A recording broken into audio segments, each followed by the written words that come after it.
I would characterise it as, at the end of the day, we realised that there was a mix of issues where we didn't all agree, and there were a number of issues where we did all agree. And it's surprising how many important issues that we all agreed on, for example, on pest and disease, on new planting, on how we can support the management of the forests. And where we had differences of opinion, and sometimes just differences of degree of interest, it's there through talking and looking at what we can then come up with. There was a perspective that what we could do is look to try and grow the cake here. It's not about trying to scrabble over small slices of cake and punch each other in the face and spend all this time fighting. Can we actually find, for example, on the porous issue, can we find ways that may be locally relevant in terms of compensatory planting, which can help us mitigate what is going to have an impact on jobs and industry locally. So rather than just fighting about whether we should do it or not, it's about saying, can we find ways to mitigate that?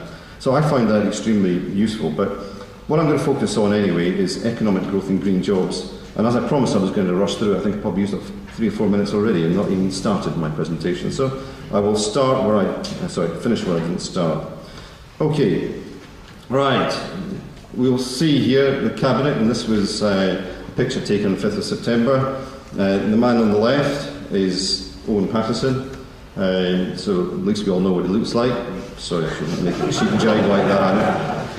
I appreciate, as Sarah said, Parliament does come first, so you can't always expect to have everything run smoothly. It would have been nice on this occasion, but we'll live with it. But what he's saying there, we're welcoming a new Cabinet, is every department is an economic department. And that was something that he made also very clear at the beginning of the year. And for me, what I take from that is that the challenge for government is very clear. In the situation we are in, with the economy being stagnating for so long, double-dip recession, people are feeling, where is the country going, is the economy going, does the government have a grip on what's going on? It's absolutely vital for the coalition, both parties, to be able to demonstrate to electors, if they're going to be successful in 2015, that they're in control of the economy and that people can feel optimistic about an improved standard of living. Because at the end of the day, that is what's going to change the position in the polls for the government. And the big question for us then is that good and different for us, and how can we make the best of it?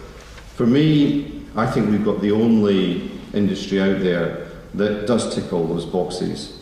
It's the only one that can offer employment opportunities, and in doing employment and business growth opportunities, also reduce carbon in the atmosphere and promote biodiversity. So we've got that opportunity to be using the economic message, the requirement for growth, to be driving through benefits that will give everything that we're looking for as different parts of the sector and different parts of the industry. In order to do that, though, we can get that message over, we still then need government to be changing the way it delivers its policy, its thinking of that policy, and how it engages with forestry, and in particular the use of wood. Now, you may have realised that there's an election over the pond, and I'm not going to pick up on Mitt Romney's understanding of geography, where Iran, Syria, France, Germany, even perhaps the UK are in the world. But what his campaign is focused on, and where I was interested in this image, but he also has 7 oaks up in the top right, so I wonder whether he'd nipped over the pond to try and woo some of the voters, is that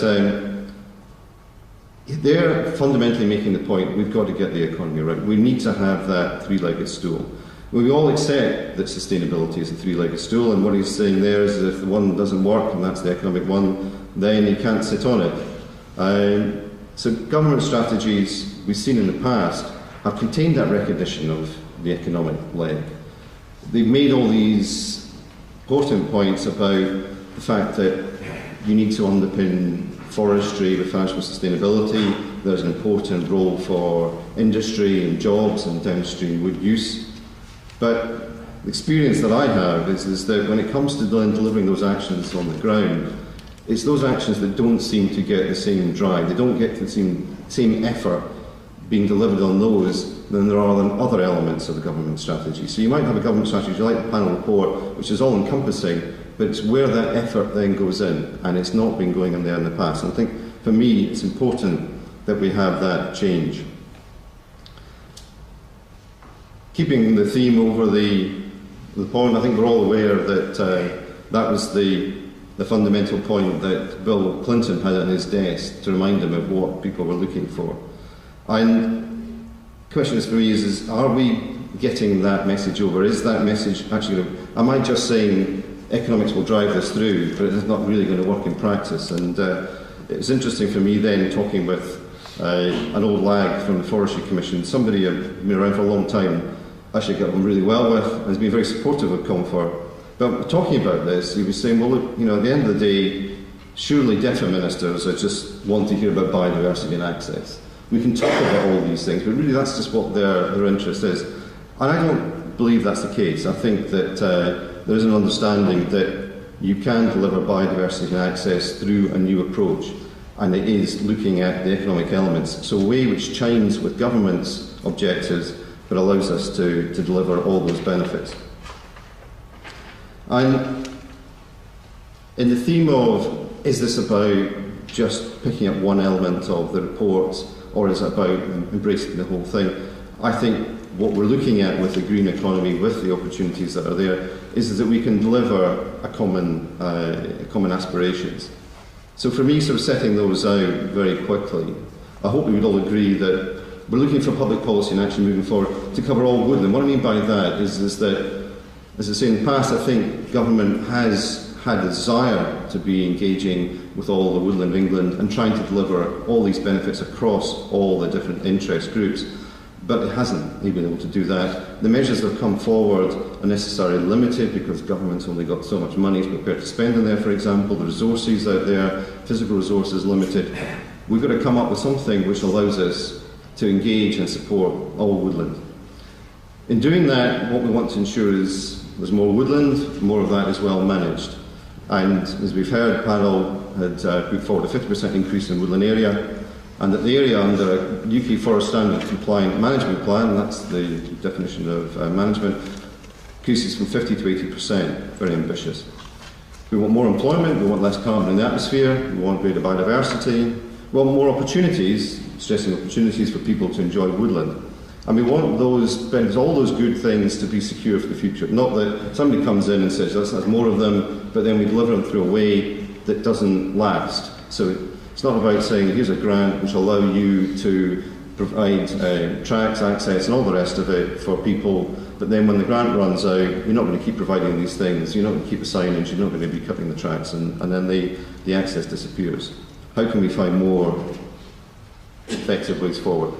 The money is not a dirty word, you shouldn't think of it in that way. It's a lubricant in all of these things. To deliver those aspirations, we need to deliver that money. And what I'm putting through here is primarily we need to look at that coming through sales of wood. Now, I'll explain what I mean that as I go along, because common comment that I get coming back to me is that people manage the woodlands for a variety of reasons. It's not just about making money, it's not just about having an investment there. That may be true, well, not may be true, it is true. But at the end of the day, there always seems to be consensus around the fact that a lot of the woodland which is not being managed, which is not reaching its potential, is because the financial returns are not there. The money isn't there in order to lubricate the achievement of the outcome. And now income is driving the activity that we see. So if you look at current managed woodland, it has a source of income out there. The Forestry Commission, supported by the public purse. We have environmental organisations can utilise membership income, they can apply for grants. They're using money in order to support the woodland management that they achieve. Public grants, we're there for the private sector, so where we've got woodland which is under a UK Forestry Standard compliant plan, that's receiving public grant. Commercial softwood forests, the forests we have out there, especially in the north and west, where at the scale they can make a profit, gain through income, through the sales of wood. And we're seeing now with wood fuel firewood that that's providing an income opportunity which is encouraging more people to manage their woodland. increasingly now talking with owners of woodland of all sizes, especially estate owners, who are saying, I'm now looking afresh at the woodland I have because I can see that I can now get some income to pay for the management of that woodland. So, where do we get the money? I'm not going to shout it quite as loudly as that, and all your mobile phones will hopefully be switched off. What sort of financial solutions could we be looking at? Well, one thing says, well, look, government funds the Forestry Commission, so why doesn't it fund us all? My perspective is that it's difficult to calculate what that would be, but I can't see it being anything less than 10, 20, probably much more fold increase in the current grants that are provided. And that will then need to be provided every single year. And I just cannot see any government signing up to that approach. Ecosystem services have been put forward. Now, I've been one of those people that's been pushing very hard to say to government, yes, please look at this, explore this. In particular, did a lot of, I've spoken with a number of ministers over the years about carbon and supporting carbon markets. And in all that time, I'm more and more coming to the view that I can't see this happening very quickly. We do have individual examples where, for example, you've got a water company who wants to be, reduce their costs and understand where the water is that they utilise. You've got issues of flooding, for example. So you get these individual examples where you've got somebody who's prepared to put money in to support management of planting, but they're all individual circumstances. And if we add them all up and then take them as a percentage of England's woodland area, it's a very, very, very small figure. If we're going to see ecosystem services make a fundamental difference, deliver that all woodland, not just individual woodland, it has to substantially change. And to be honest, I can't see it happening without some sort of regulatory mechanism.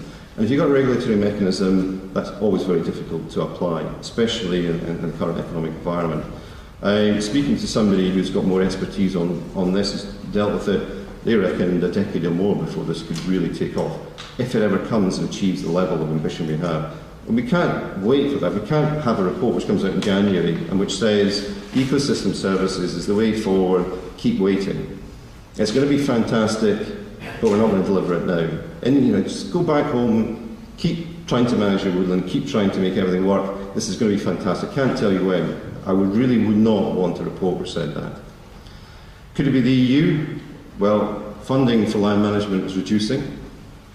And quite simply, the reason why, most of you know, why we have support as it is for farming and why it's not for forestry is because farming is an EU competence. Because the European Commission in Brussels has the right to say you cannot support farming without coming to us, and we want all sorts of commonality and rules and all the rest of it. Is that really likely to happen? And do we really want to give over that level of control over forestry policy to an institution in Brussels? This is not an issue whether in favour or not of the EU, it's quite simply a practical issue. I don't see it happening, and I don't see it necessarily attractive. Which brings me back to the point of saying, markets for wood are increasing, prices are rising. Is that the short-term opportunity that we can be working with? If we get more income from sales of wood, how does that then reflect back to the aspirations that I identified earlier on? It's a long-term solution, and it's open to all woodland. Wood processing creates employment. Wood products lock up and displace carbon. Takes the carbon arguments, gives you the employment opportunities. And woodland brought back into management produces benefits for wildlife, and some of those people, getting back to the point about opportunities, will welcome walkers. It's an altruistic approach. Can we find those big approaches which may be difficult from a government perspective, a civil service perspective, speaking as an ex-civil servant, because you're not able to say, here's the action, here's the outcome, and I can measure that. It is about saying, no, we have faith there's a bigger option here which will deliver overall. What I cannot say is that the X million pounds I spent this year delivered X amount of public access. But I think I'd rather be in a situation where we will all recognise that there's a better way forward, but just because we can't individually measure it, that we shouldn't do it. Clearly, looking at that approach, I've talked a lot about wood markets, I've talked about taking that opportunity which is there from the private sector, delivering those solutions. Bottom then you could say is, well, government could say, okay, private sector, just go off and do it. And from my point of view, one of the reasons why I have a wood industry action plan there, amongst many other elements of the panel's report, is because if it was just something that the industry could deliver, then we'd have gone off and delivered it. There is something here where we require public-private partnership. And some of those actions will require investment. So, government wants to cut expenditure, how do we square that circle? Well, what we came up with in our report, which I deliberately call the Heineken solution, I had quite a beer-soaked youth, so maybe this just took me back to happier times. Those of you who are sort of my age and slightly older, though the slightly older bit seems to get less every year, refreshes the real parts that other initiatives cannot reach. I think what we're trying to say here is that we've got a solution for forestry which actually isn't just great for all the things that we said. There are some really sticky problems that government faces that we can assist with, and not just by getting all drunk. Here's a slide, and I'm not sure how much you can see the detail, but what I'm just not looking to explain it in depth. You've got in those dark colours a map that Forestry Commission has prepared, which is to say where's the private woodland, significant area of it not reaching its potential, and where is it you've got high rural deprivation. This is the Heineken point where different could reach. These places are stubbornly areas of high unemployment. Now, a cruel person could look at it and say, well, they've got stubbornly high unemployment because they've got private woodland. I don't quite think that's the way it works. I do think it's an opportunity rather than a causal effect. What we have there, essentially, within those woodlands, as we all appreciate, is a resource which is untapped. It looks golden, kind of this time of the year. It's not necessarily got the same value of gold, the same lustre of gold, but at the end of the day, it's a resource which is not being utilised. It's not just about government throwing money in. We've got a resource there that we ought to try and facilitate making use of, and all the benefits that provides in terms of jobs and carbon. Looking at the figures, less than 40% of the annual increment in the UK, in England harvested, 600,000 hectares of woodland not achieving its potential. We know that wood stores carbon and reduces emissions. Only 10% of England is wooded, and as John White, Timber Trade Federation, pointed out earlier on, the UK, England, has been actually very good at making use of the increasing supplies of wood that we've had to capture market share. That's a great story. A quick calculation that across the UK, on the basis of the growth of the last 30 years, we are now reducing our import by a value of £1 billion a year because of the growth in domestic forestry.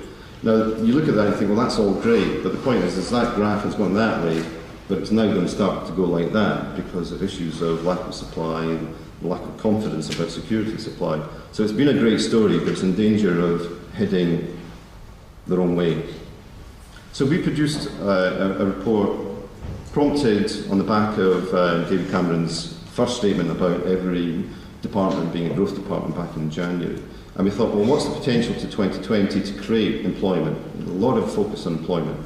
We looked at milling, and we see, on the basis of bringing more wood back into management, seeing more wood coming out of woodlands and going into wood fuel, into construction material, that we could create 1,400 new jobs.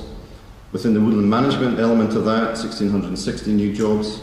The woodland establishment side, on the basis of 10,000 hectares a year, 250 new jobs. On the basis of wood fuel, 4,000 new jobs. Now, those are very conservative figures. We produced a draft of the report and handed it over to DEFRA economists who were all over it and challenged all elements of it, and then came back, and we'd said 10,000 new jobs, and they came back and said, well, if we really take this a very strict approach, we think 7,000 is a stronger figure. Which I thought, well, at the end of the day, 7,000, as let's be as conservative as possible, is still a very big figure.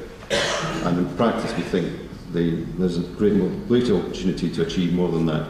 But also for a little more modest investment, how would we make that happen? You're sending the right signals, public policy saying that we want to see activity out there. It's interesting, speaking to, at the time of the last England Forestry Strategy, I was asked to address a stakeholder audience. And one of the things I said is that an awful lot of people that I talk to in the private sector feel that government's objective is to stop them profitably managing their woodland, to stop them doing something that they want to do. Government is actually trying to undermine them. If you're relying on wood supplies, government's tripping it all down. So the impression that so many people in the private sector had is that government's actually trying to do me out of a job. And that message can be very debilitating, and I think it's hugely important, and it was great to see David Heath at the beginning saying, recognising there's an opportunity to actually grow the economy here. Let's do positive things, but we've got to send the right signals. People have got to think that public policy is on their side, and for that long term. And I think in terms of achieving that long term, I think there's a large part about how can we get a cross-party consensus, because any minister will stand up here and say, well, I cannot bind my successors to this, which might be another party. And we've got to be able to come up with solutions which doesn't say every 2 or 3 years, 4 years, 5 years, whatever, let somebody come along and try and play the whole thing around, involve us in huge discussions about what we should do with our woodland, how should we make it all pay, and then come up with a whole new suite of policies. We need to have that cross-party consensus about what are some of the fundamentals that we require in order to have that sort of long-term policy commitment and confidence. And we've got an all-party parliamentary group meeting next week involving all the elements of the three parties to try and get that sort of debate going. Renewable heat incentives are already creating demand, and we want to see that continue while guarding against large power plants on the basis that large power plants will come along and they're not going to create more demand, they're just going to try and suck up the supply chains that are there. The RHI is giving that growing interest for people to say here's a new market. We want to reduce bureaucracy and regulation, and more will be said about that this afternoon, and skills have been talked about, and we want to fund new planting. And listening to some of the questions, I was thinking more and more of my slides seem to be getting ticked off. But John again raised the issue about the Wood First policy, which Wood for Good, which Confor is in partnership in with the Swedish Industry and Timber Trade Federation. And it's been hugely successful in places like Hackney Council, getting the message over there saying, you want to build in a low construction way. Now, wood allows you to do that, and you haven't been exploiting that opportunity, in a large part because of conservatism by the people who are then looking to deliver on behalf of the council, because they know how to use steel, they know how to use concrete, and they say, we want to have this new building, we want to have these new structures, and they say, that's great, we can do that for you in steel.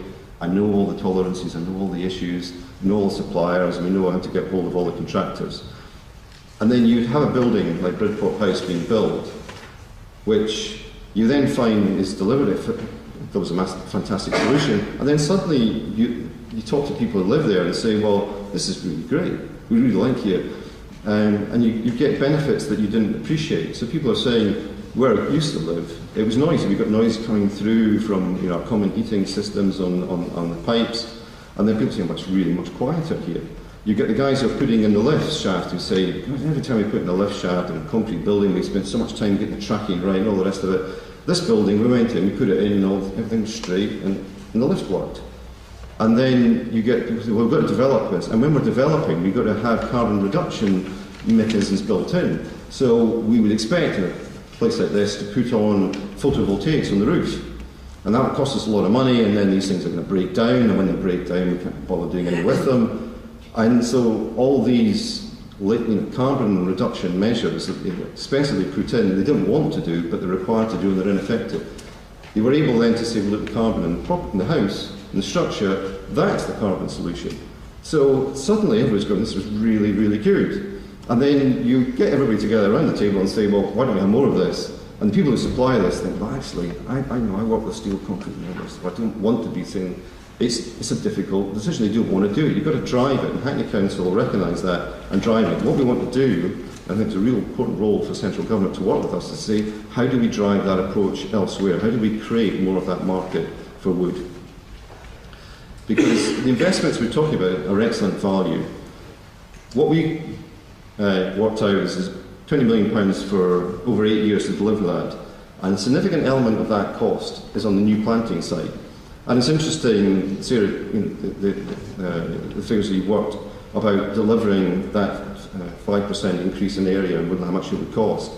I think we've got to reflect the fact about where these woodlands are, because if we're going to achieve the ambition, government will still wish to see woodlands in and around towns, things like the National Forest, and they should continue and for those reasons. But they are expensive hectareage compared to, if you're wanting to deliver an additional couple of thousand hectares, you could do that in the north of England for an awful lot less money.